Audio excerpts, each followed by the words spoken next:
वज़ीर-ए-आज़म की ज़ेर सदारत कौमी इक़्तिसादी काउंसिल का इजलास। आइंदा माली साल के लिए 1500 अरब रुपए के तरक्याती बजट की मंजूरी। इंफ्रास्ट्रक्चर के लिए 827, तवानाई के लिए 253 अरब का तरक्याती बजट मंजूर। ट्रांसपोर्ट और मवासलात के लिए 279, पानी के मंसूबों के लिए 206 अरब का बजट मंजूर। सेहत के लिए 45, तालीम और हायर एजुकेशन के लिए 95 अरब रुपए के बजट की मंजूरी। साइंस और IT के लिए 79, KP के ज़म इस्लाह के लिए 64 अरब का तरक्याती बजट मंजूर। रवा और आइंदा माली साल के सालाना प्लान और 5 साला मनसूबाबंदी की भी मंजूरी। इजलास में आइंदा माली साल की पब्लिक इन्वेस्टमेंट पर गौर, एक्निक की पेशरफ्त रिपोर्ट का जायजा। आइंदा बजट में ज़राअत की ग्रोथ का हदफ 2% रखने की मंजूरी। सनती ग्रोथ का हदफ 4.4% रखने की भी मंजूरी। बरामदात का हदफ 40.5, दरामदात का हदफ 68.1 अरब। वज़ीर खजाना मोहम्मद औरंगजेब रवा माली साल का इक़्तिसादी सर्वे कल जारी करेंगे। इक़्तिसादी सर्वे कल शाम 5:30 बजे पेश किया जाएगा। इक़्तिसादी सर्वे में रवा माली साल के आदाद व शुमार जारी होंगे। शरह सूद में 1.5% कमी। स्टेट बैंक ने नई मॉनेटरी पॉलिसी का ऐलान कर दिया। शरह सूद 22 से कम होकर 20.5% पर आ गई। स्टेट बैंक ने एक साल बाद शरह सूद में कमी की। रवा माली साल की तीसरी तिमाही के दौरान GDP नमू 2.1% रही। मुआशी तरक्की की शरह रवा माली साल 2.4% मुतवक्के। अमूमी महंगाई अप्रैल में 17.3% थी, मई में गिरकर 11.8% रह गई। मई में महंगाई के अदाद शुमार तवक्को से बेहतर रहे। ज़राई शोबे में तरक्की की रफ्तार रवा माली साल तेज रही। ज़र मुबादला ज़खायर तकरीबन 9 अरब डॉलर्स पर पहुंच गए हैं। IMF मुआहिदे से ज़र मुबादला ज़खायर में मज़ीद। कौमी असम्बली का इजलास। अपोजिशन लीडर उमर अयूब को सरगोधा की अदालत में रोकने पर अपोजिशन का ऐवान से वॉकआउट। अपोजिशन लीडर सरगोधा में एक केस के लिए अदालत पहुंचे थे। उमर अयूब को अदालत पहुंचने पर उमर अयूब की अदालत पहुंचने से रोका गया। उमर अयूब को अदालत के अंदर नहीं जाने दिया गया। किस कानून के तहत उमर अयूब को अदालत जाने से रोका गया? पूछना चाहता हूँ, क्या पंजाब में कोई आइन और कानून है? क्या पंजाब में कोई मार्शल लॉ लगा है? अपोजिशन लीडर की तौहीन की गई है। प्रिविलेज मोशन भी ला रहे हैं। ये मुल्क इस तरह नहीं चल सकता।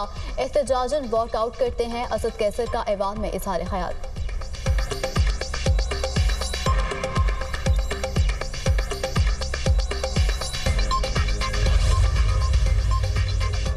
पंजाब असम्बली का इजलास। अपोजिशन का शदीद शोर शराबा और हंगामा आराई।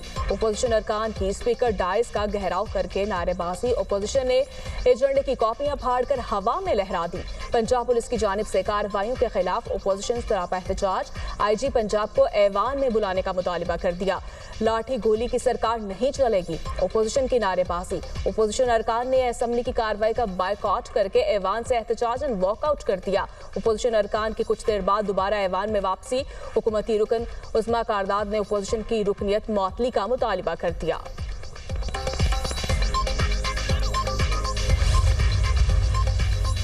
ट्रायल से कबल 30 लाख रुपए तक हर्जाना। पंजाब में हद तक इज्जत का नया कानून नाफिज। महकमा कानून पंजाब ने गजट नोटिफिकेशन जारी कर दिया। कायम मकाम गवर्नर पंजाब मलिक अहमद खान ने चंद रोज कबल दस्तखत किए। हद तक इज्जत कानून के खिलाफ दरख्वास्त काबिल समात करार। लाहौर हाई कोर्ट में पंजाब में हद तक इज्जत के कानून के खिलाफ दरख्वास्त समात के लिए मुकर्रर। जस्टिस अमजद रफीक दरख्वास्त पर कल समात करेंगे।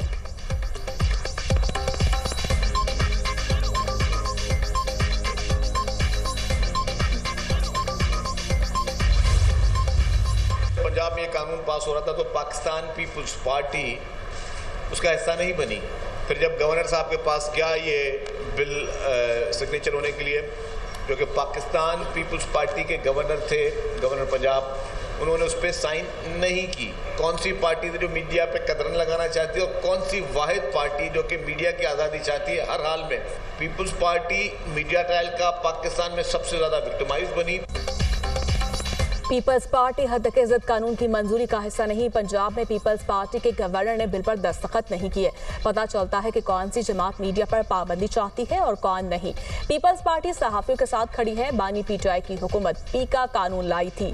पीपल्स पार्टी कभी भी ऐसे कानून का हिस्सा नहीं बनती। वज़ीर इत्तलात सिंध शर्जील मेमन की प्रेस कॉन्फ्रेंस।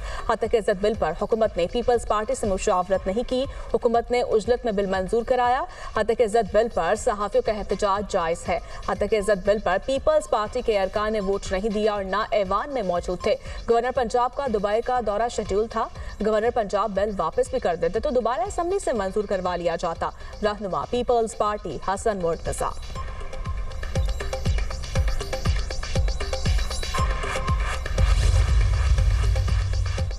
इलेक्शन कमीशन ने इस्लामाबाद के तीनों हलकों में ट्रिब्यूनल जज तब्दील करने की मंजूरी दे दी। इलेक्शन कमीशन ने ट्रिब्यूनल की तब्दीली से मुतालिक लीगी अरकान कौमी असेंबली की दरख्वास्त मंजूर कर ली। इलेक्शन कमीशन ने इस्लामाबाद के केसेस दूसरे ट्रिब्यूनल को मुंतकिल कर दिए। इस्लामाबाद के 3 लीगी MNS के ट्रिब्यूनल पर तहफ्फुज़ात का इजहार किया था।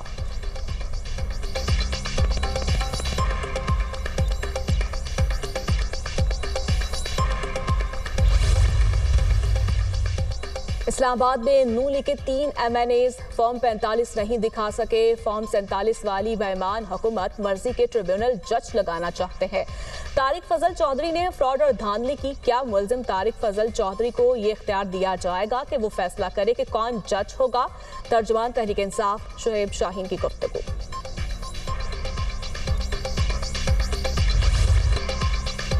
लकी मरवत में दहशतगर्दों के हमले में शहीद कैप्टन मोहम्मद फराज अलियास की नमाज जनाजा चूनिया में अदा कर दी गई। नमाज जनाजा में वज़ीर आज़म शहबाज शरीफ, अस्करी हुकाम, वफाकी वज़रा और अहले खाना ने शिरकत की। वज़ीर आज़म शहबाज शरीफ ने शहीद के जस्ते खाकी को कंधा दिया। वज़ीर आज़म की शहीद अहले खाना से मुलाकात, ताज़ियत का इजहार किया। शहीद कैप्टन मोहम्मद फराज अलियास मुकम्मल फौजी एजाज़ के साथ सपुर्द खाक। शहीद की तदफीन में वज़ीर आज़म, अस्करी हुकाम, वफाकी वज़रा, अहले खाना और दीगर अफराद ने शिरकत की। वज़ीर आज़म शहबाज शरीफ ने शहीद के अहले खाना से गुफ्तगू करते हुए कहा कि यकीन दिलाता हूँ शहीद कैप्टन फराज अलियास की अजीम कुर्बानी जायगा नहीं जाएगी। पाकिस्तान के दुश्मनों का मुकम्मल खात्मा करेंगे। पाक फौज के हज़ारों जवानों ने वतन के लिए जानों का नजराना पेश किया। अल्लाह शहादत का रुतबा किसी किसी को देता है। वज़ीर आज़म ने गाँव का नाम कैप्टन फराज अलियास शहीद रख दिया। शहीद के गाँव को मॉडल विलेज बनाने की हिदायत। वज़ीर आज़म का शहीद को खराज तहसीन कब्र पर फूल रखे फातह खानी की। पाक फौज के जवानों ने शहीद को सलामी पेश की।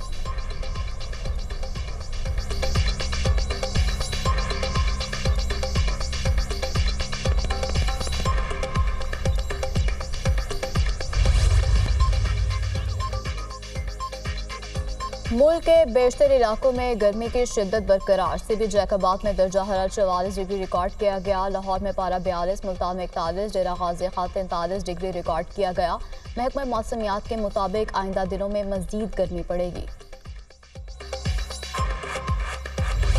ISPR हमसे जो इजाज़त मांगी गई थी वो सरकार की 1 million metric ton strategic reserve के नाम पे इजाज़त लेने की कोशिश की गई कि ये ख़रीदें, जो हमने नहीं दी।